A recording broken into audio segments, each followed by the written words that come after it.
Meridian, Idaho Territory, 1890. There comes a point in a man's life when he stops waiting for things to happen to him and simply gets on with the business of surviving them instead. And Caleb Rourke had reached that point some years back without ever quite marking the day it arrived. He was 56 years old, a blacksmith by trade and by inheritance, having taken over his father's forge at 19 and never once considered another line of work in the 37 years since. He was tall still, though the years and the work had thickened him some through the middle, broad across the shoulders in the particular way of men who have spent a lifetime swinging a hammer, and his hair had gone fully salt and pepper now, black threaded through with more white every season, his beard kept short and practical rather than fashionable. His right arm carried a stiffness these days, the legacy of a forge accident some 6 years back that had crushed 2 fingers and left the whole limb weaker than it used to be, not useless. He could still work a full day at the anvil, but slower, and he felt the ache of it every evening, the way other men felt the weather coming. His wife, Ruth, had died of consumption 8 years prior, a slow, cruel illness that had taken the better part of 2 years to finish what it started, and Caleb had nursed her through every one of those months with a patience that surprised even himself, and had come out the other side of her death a quieter man, a man who had decided, somewhere in the depth of that grief, that he had already spent whatever store of hope a person got allotted in one life, and that the sensible thing now was simply to keep the forge running, keep the roof over his own head, and expect nothing further from the years still ahead of him. He was not bitter about it, which was, in its own way, worse than bitterness. Bitterness at least still burned. Caleb had gone still instead, banked down low like a fire kept alive, only enough to not go out entirely.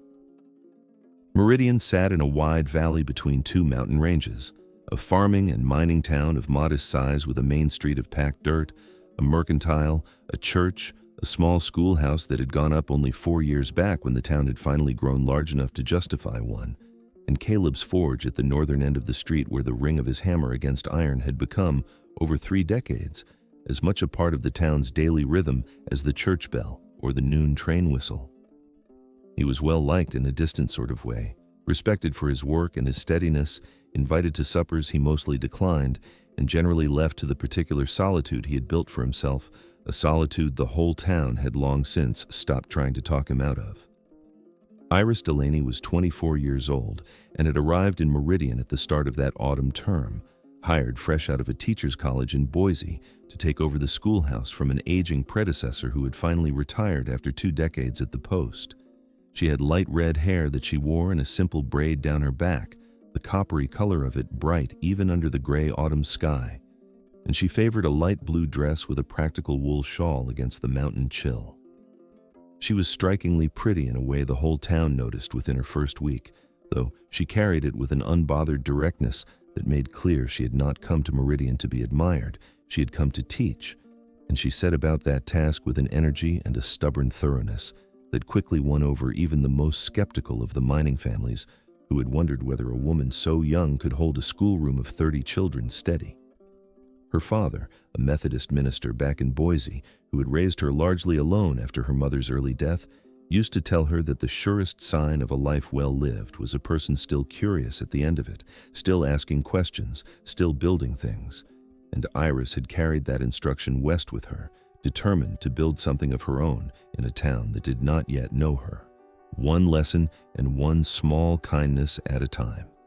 Meridian had the usual opinions about a young unmarried schoolteacher, though these ran mostly toward the benevolent, several families with grown sons already quietly speculating about which of them might catch her eye.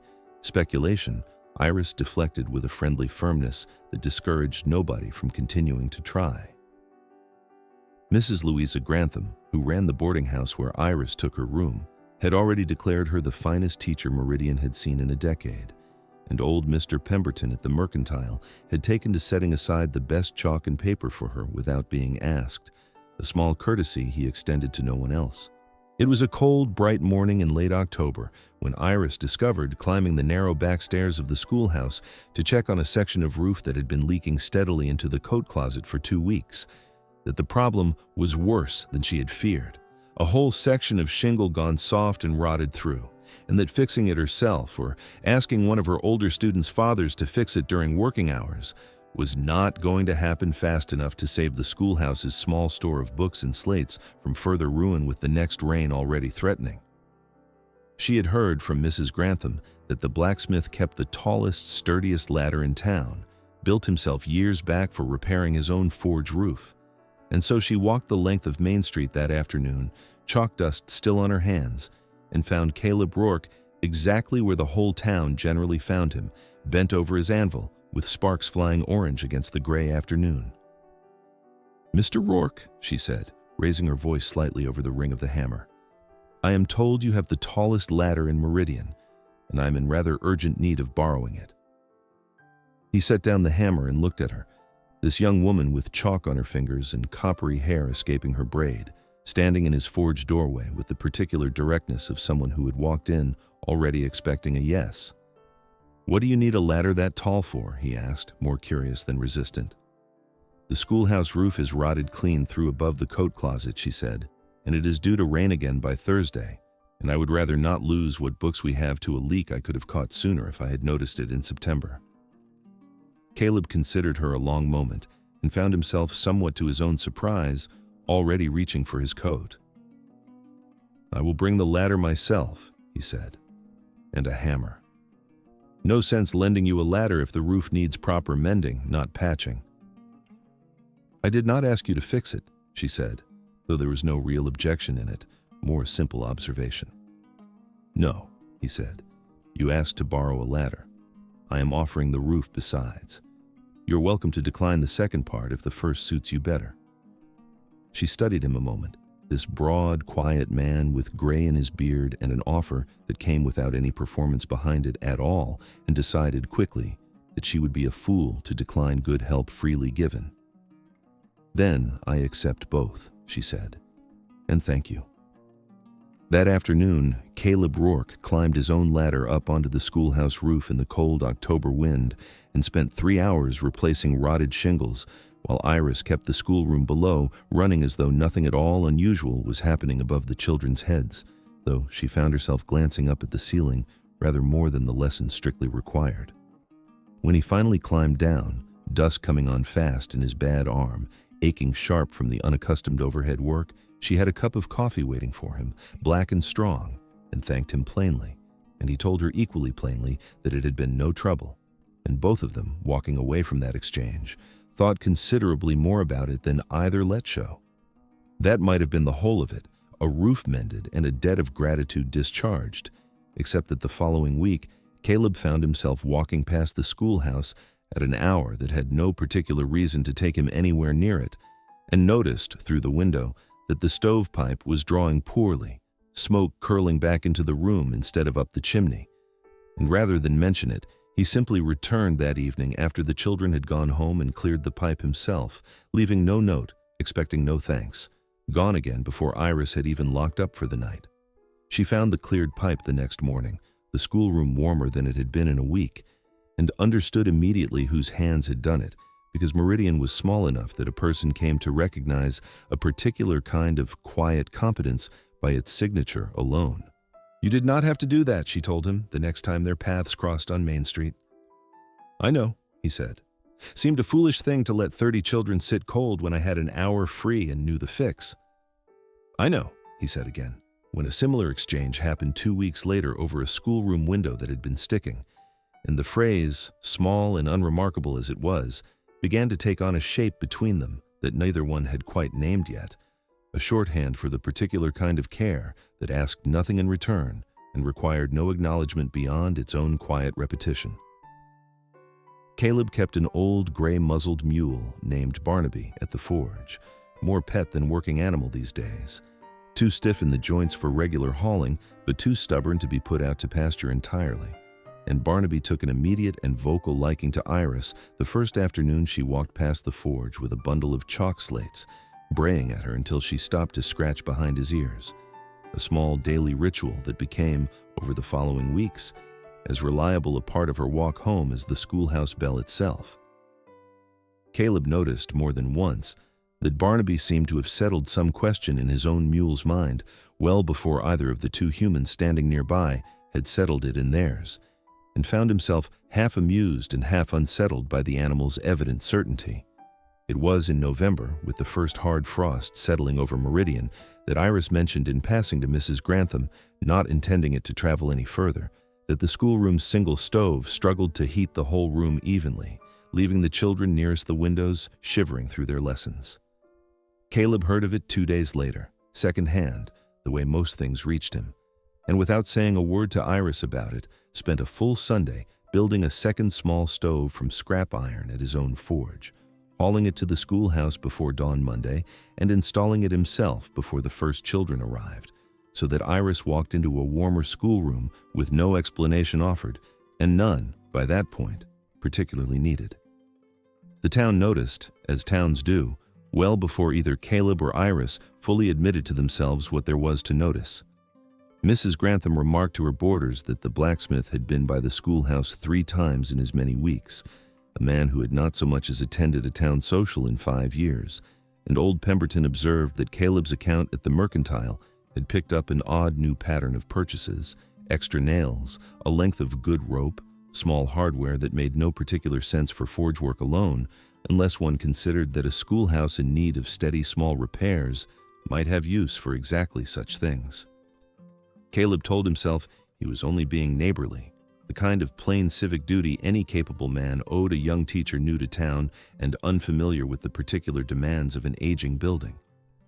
Iris told herself she was simply grateful for practical help freely given, nothing more complicated than that. Neither explanation held up especially well under close examination, but neither one examined it too closely, because the examining threatened to surface something both of them had reasons to avoid naming. Caleb's fear, when he finally sat with it honestly one evening by his own banked forge fire, wore the exact shape it had worn for 8 years running, only sharper now for having something specific to attach itself to. He was 56 years old, with a bad arm and gray through his whole beard, and a decade and a half at least between himself and this bright, capable young woman who had her whole life still ahead of her to build. He had already spent, he told himself, whatever hope a man got allotted, had spent it on Ruth and on the long grief after her, and there was nothing left in him worth offering someone Iris's age, nothing but an old blacksmith's tired hands and a house that had sat quiet for 8 years for good reason. He filed the whole matter into the safest category available, a kind neighbor helping a new arrival settle in, and told himself that category was sufficient, even as it grew steadily less true, with every small, unannounced kindness exchanged between them. Iris's fear wore a different shape entirely. She had watched her own father, after her mother's death, close himself off from any further chance at happiness so thoroughly and so permanently that it had frightened her even as a girl, watching a man decide once and for all that he was finished with wanting things. And she recognized with an uncomfortable clarity something of that same finished quality in Caleb Rourke, a man who had plainly decided his own story was already told. To let herself care for a man who might, at any moment, retreat back into that same permanent closing off felt like inviting a particular kind of heartbreak she had already watched up close and had no interest in living through herself. She told herself, therefore, that what she felt was simple gratitude and nothing more, and kept her thanks brisk and her manner professional, even as the schoolhouse's small emergencies seemed to require Caleb's attention with suspicious regularity. It was around this time that young Thomas Ferris, the mine owner's son, newly returned from schooling back east, and considered by most of Meridian to be the town's most eligible bachelor, began calling on Iris with a formality that left no doubt about his intentions, bringing flowers to the schoolhouse door and requesting the pleasure of walking her to church, a courtship the whole town watched with open approval, since, by every sensible measure, a young mine owner's son was precisely the match a young schoolteacher ought to hope for.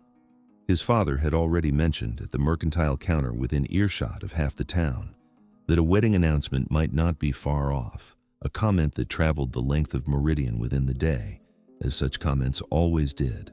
I want to pause the story here for just a moment, because this is exactly the point where a man who has already decided he is finished with hoping has to reckon with watching someone else step forward to claim the thing he never let himself reach for. Caleb had told himself for 8 years that he had no further claim on happiness. He was about to discover just how much that decision cost him, watching it play out in someone else's hands. If you have been enjoying this story tonight, I would love to know whereabouts in the world you are joining us from, whether that is somewhere across the United States, up in Canada, over in the United Kingdom or Australia, or anywhere else this old story happens to have traveled. Do drop your country down in the comments. It genuinely means a great deal to us to see how far these tales reach. Now, let us get back to Meridian, because Caleb Rourke is about to learn something about himself he has spent 8 years successfully avoiding. Caleb watched Thomas Ferris's courtship unfold from a careful distance, telling himself repeatedly that it was exactly the outcome he ought to want for Iris, a young man with prospects and no gray in his beard, and a whole unbroken future ahead of him, and telling himself this with such determined frequency that he very nearly believed it, right up until the evening he passed the schoolhouse and saw Thomas Ferris's fine carriage waiting outside, and felt something in his chest clench so sharp and sudden it nearly stopped him mid-stride, an emotion he recognized, with considerable discomfort, as plain, unfiltered jealousy, the kind he had not felt since he was a young man himself. He said nothing about it to anyone.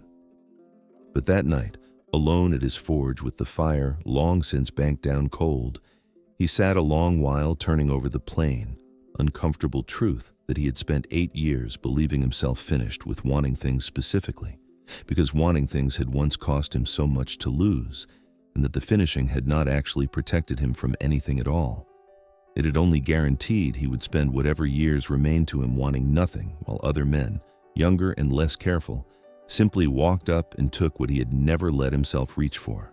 The following week, old Pemberton, who had known Caleb's father and considered himself entitled to speak plainly where others held their tongues, stopped Caleb outside the mercantile and said, without much preamble, that the whole town had noticed him mooning after the young schoolteacher same as everyone else, and that he ought to either say something about it or step aside gracefully, because Thomas Ferris was not a patient young man and would not wait forever for Caleb to work up his nerve. "I have nothing to say," Caleb told him, which cost him something to say, being, strictly speaking, no longer entirely true. "Then you had better find something quick," Pemberton said, "because a man your age does not get the luxury of taking his time deciding whether a thing is worth wanting." The words sat with Caleb the rest of that day and deep into the night, turning over every argument he had built for himself across 8 careful years and finding, for the first time, that none of them held up quite the way they used to. He went to the schoolhouse the following Saturday, when he knew the children would be gone and Iris would be there alone marking lessons, and found her exactly so, and stood in the doorway a long moment before she even noticed him there. "I came to fix the coat closet door," he said, which was true. The hinge had been sticking for a week, but was also, they both understood immediately, not really why he had come. "The hinge can wait," Iris said, setting down her pen. "What actually brought you here, Caleb?"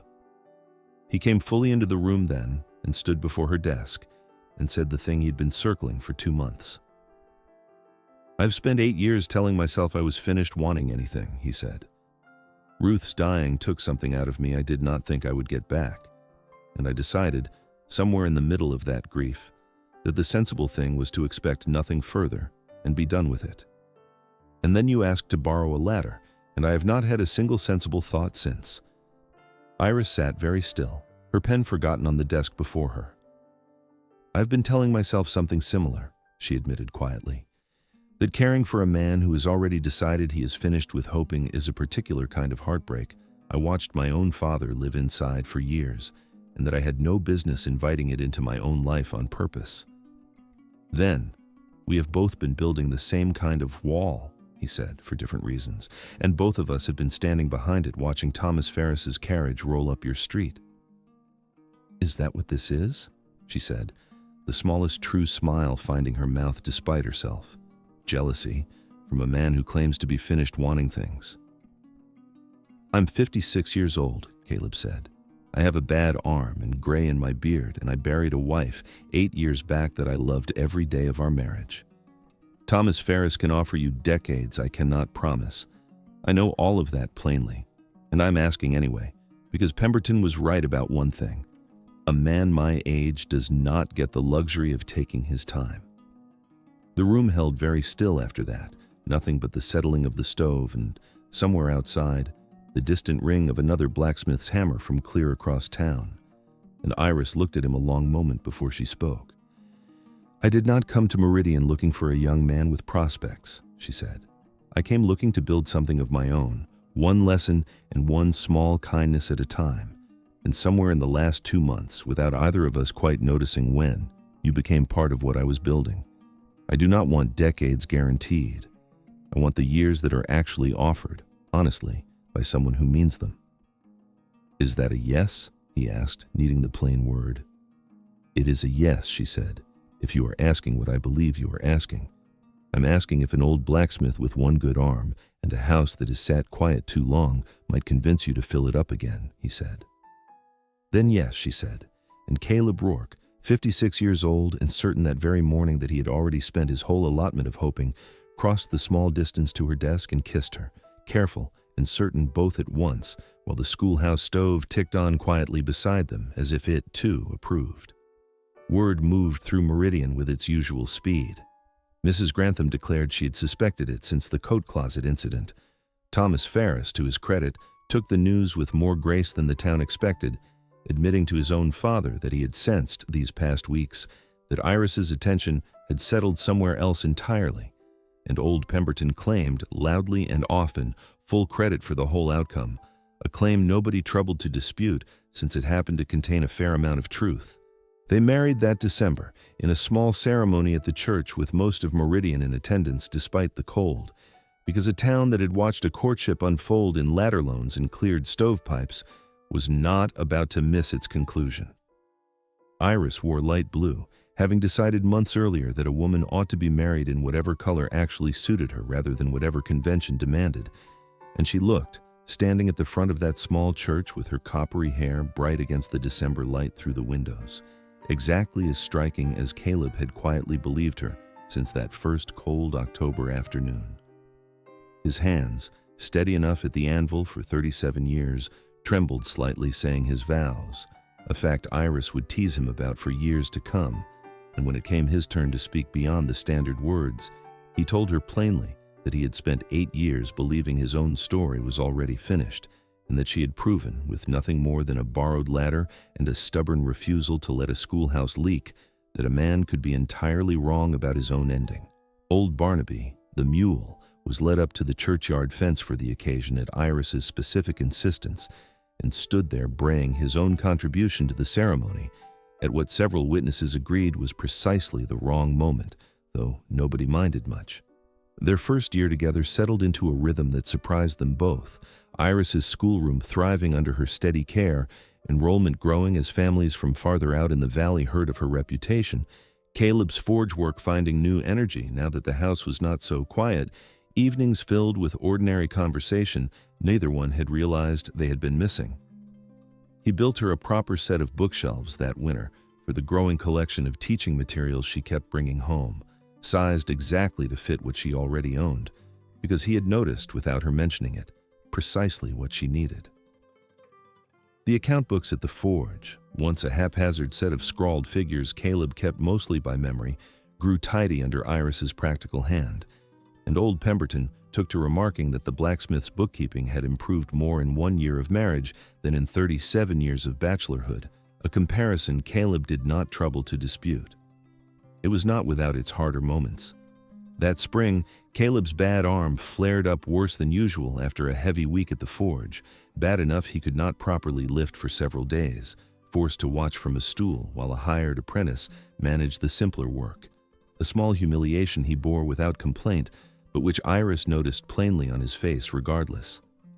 Iris found herself lying awake one night wondering whether she had married a man whose body was already, in some slow, fundamental way, beginning to work against him, the exact fear she had once named to herself and thought she had settled. Caleb, waking to find her troubled beside him, did not dismiss it. He told her plainly that the arm would likely never fully heal, that some seasons would be harder on it than others, but that he would always tell her the truth about his limits rather than hide them out of some misguided notion of sparing her. And Iris, hearing him choose honesty over false comfort, found the worry easing into something manageable rather than something that frightened her.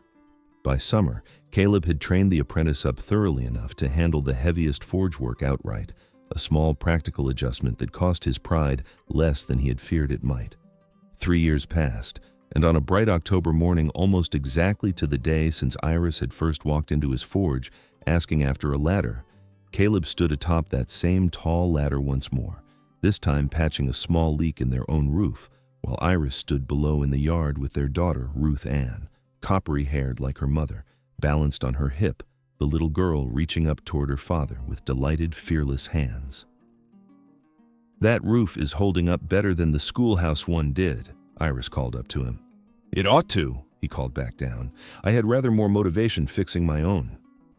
He climbed down slowly, favoring the bad arm as he always did now without shame about it, and crossed the yard toward his wife and daughter, and Iris looked at him with the same directness she had carried into his forge doorway 3 years before. "You know," she said, "I still think about what you told me that Saturday, that a man your age does not get the luxury of taking his time." "I remember it," he said. "Best piece of advice Pemberton ever gave a man who was not asking for any." "Good thing you took it," she said, smiling. "Good thing you asked for a ladder," he said, and meant it entirely. "I want to stop here for just a moment before we close this one out, because I believe there is something worth sitting with a little longer. We often mistake the closing off of hope for wisdom, tell ourselves that a life already marked by loss has earned the right to expect nothing further, that finishing with wanting is somehow the same thing as being at peace. Caleb Rourke believed that for 8 quiet years, and it cost him nothing he could name directly, no single dramatic loss, only the slow accumulation of ordinary days spent expecting less than they might have held. It took a young woman with chalk on her hands and no patience for a leaking roof to show him the difference between genuine peace and simple resignation dressed up to look like it. There's a quiet danger in mistaking exhaustion for contentment, in telling ourselves that a heart gone still has simply matured past its own foolish hoping. Caleb never once thought of himself as unhappy during those 8 years. He thought of himself as sensible, which is a much harder thing to argue a person out of, because sensible feels virtuous even while it slowly narrows a whole life down to its smallest, safest shape. The truth he eventually had to face is one worth carrying forward, that grief, however real and however deserved, does not actually obligate a person to close the door on everything that follows it. Sometimes the bravest thing a person can do after loss is not moving on entirely, but simply leaving the door unlocked on the small chance that someone might one day knock on it, asking, of all things, to borrow a ladder. Thank you so much for spending this hour with Caleb and Iris tonight, wherever in this wide world you happen to be listening. I would love to know down in the comments, were you rooting for Caleb from that very first afternoon on the schoolhouse roof? Or did it take you a little longer, the way it took Caleb himself, to believe this particular hope was worth trusting? If this story kept you good company this evening, a like on this video and a subscribe to the channel mean the world to us and cost you nothing at all. And if you know someone who might need a quiet, gentle hour like this one, please do consider sending it their way. Wherever you are tonight, I hope you sleep well, and I hope you never let an old grief talk you out of a door still worth knocking on. Until next time, keep writing.